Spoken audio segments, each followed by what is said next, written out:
Coming to you live here in the South Street Seaport District of Manhattan and brought to you by Chase. Welcome back to Jalen and Jacoby. Jalen Rose, the play-in tournament is set. Starting tomorrow night, we have the two Eastern Conference games. It is the Celtics and their disappointing season looking to make the playoffs against the Wizards. What do you think of that matchup? I think it was genius for Adam Silver to institute the NBA play-in. And I know some people are complaining about it and hope it gets modified. I just want to make sure I put on wax. I like it exactly the way it is and hope it stays this way forever. Anytime we're talking about the Washington Wizards, we get a chance to celebrate Russell Westbrook's triple-double season. His fourth time doing it. We get a chance to celebrate Bradley Beal being second in the NBA in scoring. I hate to break it to you ring counters. The regular season matters to some of us. It matters to me. And the play-in now allows us to talk about these teams. It allows us to say, nah, Boston, y'all ain't about to fall to the 9th spot and get out of the playoffs late in the year once Jalen Brown hurts his wrist. Y'all got to play in now. Y'all got to put that story brand in the play-in now. Let's see what they're made of. So I'm excited about this matchup, and I'm really excited to see what Jason Tatum's going to do.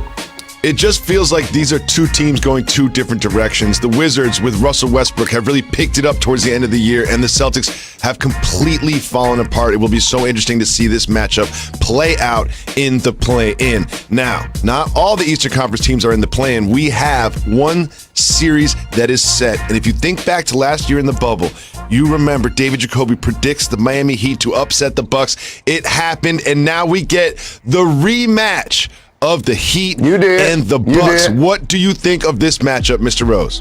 You know how much I love the Heat and their exposure. But on this one, I'm going to stay low, keep firing. I'm going to quadruple bet down on that man right there, the Greek Freak, the reigning back-to-back MVP.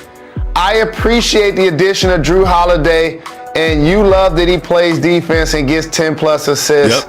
Yep. And I love Middleton, how he gets buckets, and they're not necessarily fancy. They have a terrific trio. But I'm betting on Giannis not to get stymied this year like he did last year. I'm predicting that the Milwaukee Bucks find a way to upend the Miami Heat and get revenge for getting eliminated last year. I love the addition of Drew Holiday. Exactly what this team needs, and they gave up a lot to get him, and it's going to pay off in this series. However, Jalen Rose, I'm capo of the Miami Mafia, and once you're in, you cannot get out. I'm predicting that the Miami Heat again upset the Bucks, and I'm going to be right again. Bam Adebayo is exactly what Giannis does not like to see in front of him, and my shooters, Hero and Duncan Robinson, who haven't had a great year, have started putting together towards the end of the season. You're going to see the Miami Heat again for the second straight season upset the Bucks. You're going to see it. Remember this moment right now. Remember how you doubted Eric Spoelstra. Remember how you doubted Pat Riley. Remember this feeling right now. You're going to regret it because the Miami Heat are once again going to shock the world, except for me. Oh, man. So you're telling me Giannis signed his extension and all? And he gonna lose this time in the first round? That's exactly what's gonna happen. It's exactly what's gonna happen. Remember this moment. Jalen, I don't know if you know this, but the New York Knicks are the 4 seed. The 4 seed. They were on the brink of the play-in tournament like 2 days ago, and now they're the 4 seed. There's going to be a home game 1 against the Atlanta Hawks in Madison Square Garden. 33rd Street, 8th Avenue is going to be absolutely on fire because the Knicks are not just in the playoffs. They're hosting game 1 against the Hawks. What do you expect to see from that man, Julius Randle, and the New York Knicks? This also worked itself out because now you have two, on paper, overachieving teams facing one another in the first round, which means that fan base, either one that advances, is going to be enthusiastic about their season. The Hawks are on their second coach, and this is a great opportunity for Trae Young and John Collins to do work in the playoffs, and yo got Bogdanovich. And how about the Knicks with Randall, And RJ Barrett leading the league in total minutes played, doing a lot of isolation. Julius does it the most in the league. So this is going to be a great matchup. But you know who loves this the most? The Philadelphia 76ers. That's why they're celebrating the #1 seed, because to the winners go the spoils. And congratulations, Sixers. You have a red carpet ride to the Eastern Conference Finals. So be ready when y'all get there. Be ready when y'all get there. Just remember, Knicks fans, the disrespect that Jalen Rose just gave to the franchise that absolutely is on fire right now. You played for the Knicks, Jalen Rose. You played for the Knicks. And now you're calling them a red carpet ride for the 76ers to the Eastern Conference Finals. You're going to regret that. You're making a lot of mistakes today. It is now time for a very short break. When we come back, Jalen Rose will most likely be wrong about some other stuff. You're not going to want to miss that.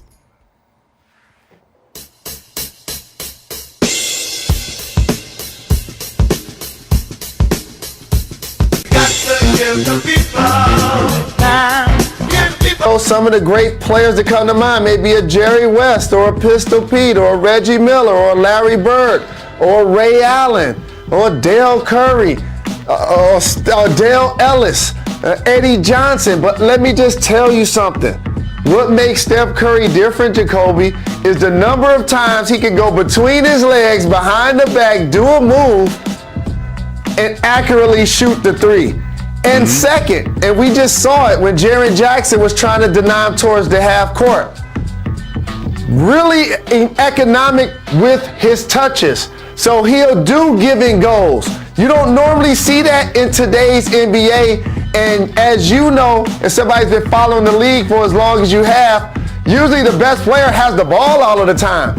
He can boogie with the rock, but he can cut and move without the rock. That is something that we haven't seen with unlimited range that's going to make 10 three-pointers multiple games this year, more so than anybody else has ever done in their career in the history of the league. It's just so great that you spent all that time celebrating Steph Curry, and you spent all that time talking about the fragility of the Lakers. However, Mr. Rose, you and I both know who's winning this playing game. You and I both know who's winning this playing game. Steph just doesn't have enough help, and in a play-in or a playoff scenario, you can load up against him, double him, triple him, and make someone else beat you. You and I both know who's winning Wednesday night. I'm going to make you say it on wax. Who is winning the playing game between these two teams? But I got to tell you one more thing. You seen Day-Day recently? Okay. You see Day-Day defending fives? You see them out there playing against Valanciunas. You see the post game. You see Day-Day out there looking like his old self. Are you going to answer the question? Getting steals, getting blocks, sacrificing his body. You see that, Jacoby. He's got to play against a lot of bigs for the Lakers. I'll take the Lakers in the play-in plus 10. That's what I thought. Well, in anticipation of that game, the king himself, LeBron James, had something really interesting to say about the scoring champion Steph Curry. Let's listen. We're playing versus, in my opinion, the MVP of our league this year, and Steph. So we got to be, prepared for everything that they have. They got championship DNA as well. They know what it takes and what it feels like to be in pressure games. So we got to be ready for that opportunity and for that pressure. Wait. I'm sorry. Did he just say Steph was the MVP? I thought Jokic had this wrapped up. Seems like the MVP race is already over, but now that he's playing against Steph, all of a sudden Steph is the MVP. What do you think about LeBron's comments? But also, Jacoby, game recognized game. And of course, LeBron James is the king. And those championships that he's earned have validated themselves. But you know who else won 3 championships recently? Steph Curry. And you know who was on the other team when each of those happened? LeBron James. LeBron James. And so he knows going against Steph and watching the way he played this year at his age is a terrific feat. The kind of numbers that Steph is putting up, lead the league in scoring, 3-pointers made, like the accuracy, how effortlessly he does it, and the enthusiasm and joy that he brings to the game. Like, he stays within character. It is his personality. And so LeBron James, I understand that he will be saying that Steph is MVP while not throwing shade at the Joker. But you and I believe the Joker is not only the MVP, but he's also going to win the award. Oh, yeah, he's definitely going to win the award. And he has a first-round playoff matchup with the Portland Trail Blazers and another MVP candidate, Dame Lillard. They faced off yesterday. However, the Nuggets didn't really play all their guys all that much. However, Jokic got whatever he wanted, whenever he wanted in this matchup is what I expect to happen in this series. What do you expect to happen in this series based on what you saw yesterday? This is going to be a great series. And it's a clash of a couple of styles in a lot of ways. The Portland Trail Blazers, you know we've called their backcourt affectionately Mama's Boys since day one. That's how much we love Dame and CJ, because we could relate. And they're going to be the guys that drive their narrative. They're going to be needed to get at least 55 and in certain games 65 in order for their team to actually be competitive. And Dame has been terrific shooting the Portland Trail Blazers higher in the seeding as the season progressed. They're going to need Nurkic to also ball, who used to play for the Nuggets, by the way. Yep. But the Denver Nuggets are just the opposite, and they're different from any other team in the league because their centerpiece is our guy, the Joker, and he's going to initiate offense. And their strength is up front with the Joker, with Aaron Gordon, Michael Porter Jr., JaVale McGee, all of those big bodies, those long athletic players that they have up front. So I anticipate a long, exciting series. Ooh, I do not anticipate a long, exciting series. I anticipate the Nuggets handling the Blazers easily because